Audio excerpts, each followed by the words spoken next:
Hey mga brods, alam ko, ang daming reports and rumors ng mga gustong kuning imports ng San Miguel Beermen. Pero ito nga, Tyler Bay, yes, introducing Tyler Bay. Alam din naman natin na may contact na rin ito pong sino Boss Al dito dahil syempre, dati na nilang nakuha ito sa Magnolia Hotshots noong 2023 to 2024. Pero yun nga, iniisip lang din kasi nila yung height nito ni Tyler Bay. Dahil 6'7" nga, pero kasi pag without shoes ka dito sa PBA, considered at 6'6" ka na.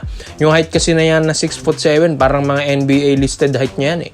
Pero ito nga mga brods, pasok din naman at ipapasok rin naman yan ng SMB dahil si Tyler Bay, magaling din naman na talaga na player yan. Bro, yun mo, halos muntik-muntikan na rin yung ito pong Magnolia na matungtong dun sa championship round at makakuha ng kampyonato.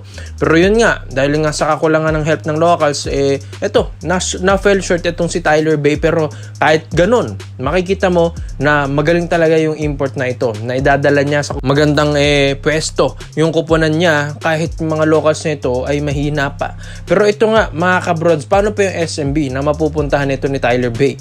Itong SMB kasi ito, iba na to eh. Ito yung SMB na gustong bumawi, nagre-rebuild ngayon, mga kabrods. Lalong-lalo na pasok na tayo sa Governors Cup, tapos ng Commissioners. Dahil napachampion na ng Ginebra against TNT, mga kabrods. So gusto naman bumawi ng SMB. So syempre, hindi lang naman daw Ginebra ang nagsasaya. Kailangan ng SMB rin ulit dahil itong SMB, yung Grand Slam na ginagawa nila, binura ba naman ng rain or shine yun? Kaya ang SMB ngayon, sila naman daw ang gustong kumuha ng kampyonato ngayong Governors Cup 2026. Di natin alam kung papayag yan si Justin Brownlee. Pero ito kasi si Tyler Bay, maganda at fit na import ito para sa SMB. Yes mga bros, magaling na player.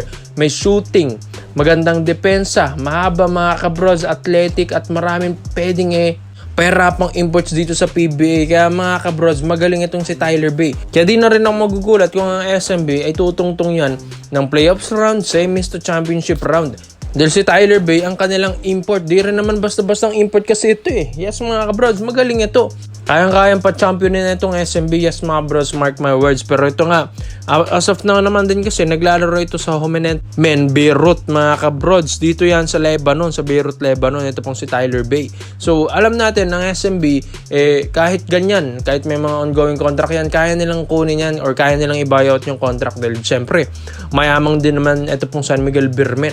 Pero ito nga, si Tyler Bay kasi, 28 anyos lang mga kabrods at ito pa magandang experience kasi nito kaya ganito na lang din ito kagaling nag-NBA rin kasi itong si Tyler Bay. Yes mga brods, kung di nyo man alam yung background na ito ni Tyler Bay, nag-Dallas Mavericks din ito dati nung 2020 to 2021 NBA season. Yes mga brods, former NBA player ito pong si Tyler Bay. Kaya ito pong SMB naghahanap ng mga batang import, mga former or ex-NBA player, athletic na katulad ni Tyler Bay, dunker, magaling sa depensa, magaling din sa opensa. Kumbaga nasa kanya na rin ang lahat Ito po kasing rotation ni Coach Leo Austria, yung umiikot na lang lagi dito kay Junmar Fajardo. Kaya nung hindi ito umiikot yung bola kay Junmar, yung mga point guards na ito, bigla na itong pinaslang at trinade. Ito pong sina Wami Chongson and Chris Miller. Ang gusto kasi ng SMB, umiikot din ito kay Junmar Fajardo para mas effective, di ba? Kaya rin naman kasi umiscore yan ni Junmar. Pero pagdating naman, kung itong si Tyler Bay naman ang ipapasok mas sa rotation ni Coach Leo Austria, dalawang mag-a-eye play, si Tyler Bay and Junmar Fajardo. Kaya maganda dahil hindi na mas mapapagod itong si The Kraken Junmar Fajardo. Mas magiging fresh legs na siya, tapos makakatulong pa ito pong import na si Tyler Bay na hindi rin naman niya kayang sapawan sa ilalim dahil ang laruan ni Tyler Bay ay pang power forward or shooting guard. Kaya magandang rotation ito para kay Coach Leo Austria mga kabrods. Meron siyang pang ilalim, meron din pang perimeter. So maganda na makuha nila si Tyler Bay. Kaya ikaw mga brods, komento mo lang mo dito at isay natin yan. Dito naman po tayo sa kabilang balita naman natin mga bros. Speaking of import, ito pong Barangay Nebra San Miguel kahit kaka-champion lang ito. With Justin Brownlee, ito Malaki Richardson naman. Ang 6'6" shooting guard o small forward ng NBA. Yes mga bros, former NBA player ito dati ng Sacramento Kings and Toronto Raptors mga kabros at 30 years old lang.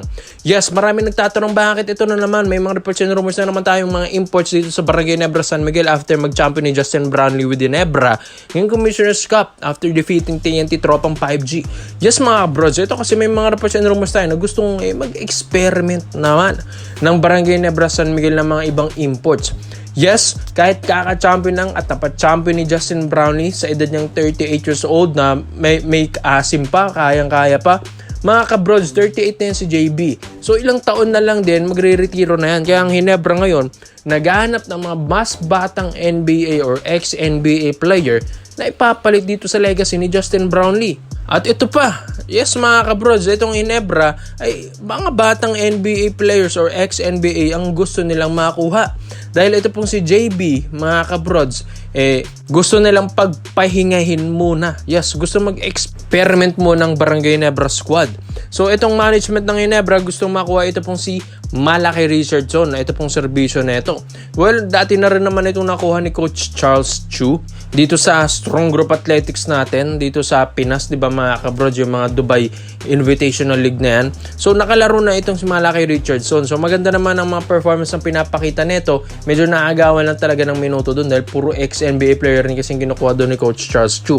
Pero dito nga, as of na naglalaro ito sa Astros de Jalisco, dito sa Mexico, mga kabrods, dito sa EuroLeague, ito pong si Malachi Richardson. So magaling itong player na ito.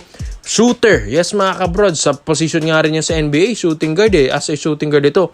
30 years old, sobrang bata, 8 years ang agwat nila ni Justin Brownlee, hinog na player, nag-NBA pa, tapos mga kabrods, ang ganda ng skills. Yes, hindi ka naman mag-NBA kung hindi ka naman magaling, di ba mga kabrods? Magandang ball handling skills, magandang outside shooting, dahil nga syempre SG yan, shooting guard yan mga kabrods. One of the best shooter ito ng Hinebra na magiging import nila mga kabrods. Yes, totoo yan. At isa pa dito, magaling din sa depensa at magaling din pagdating sa play, magaling din sa pick-up game. Yes mga kabrods, mataas ang basketball IQ rin ito ni Malachi Richardson. Kumbaga all-around na player kasi ito.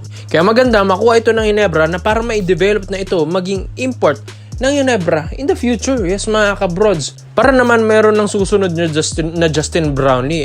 Alam namang hintayin pa natin si Justin Brownlee Jr. Nasa 14 years old pa lang yun, yung anak ni JB, di ba?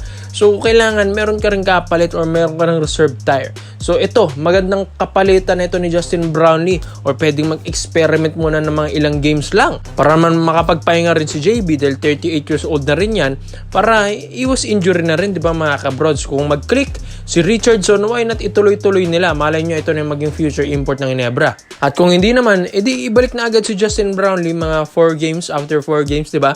At least nakapagpahinga si JB at naiwas na sa injury rin mga kabrozel. Nagkakaroon na rin naman ng mga iniinda rin yan si JB sa pangangatawan nito.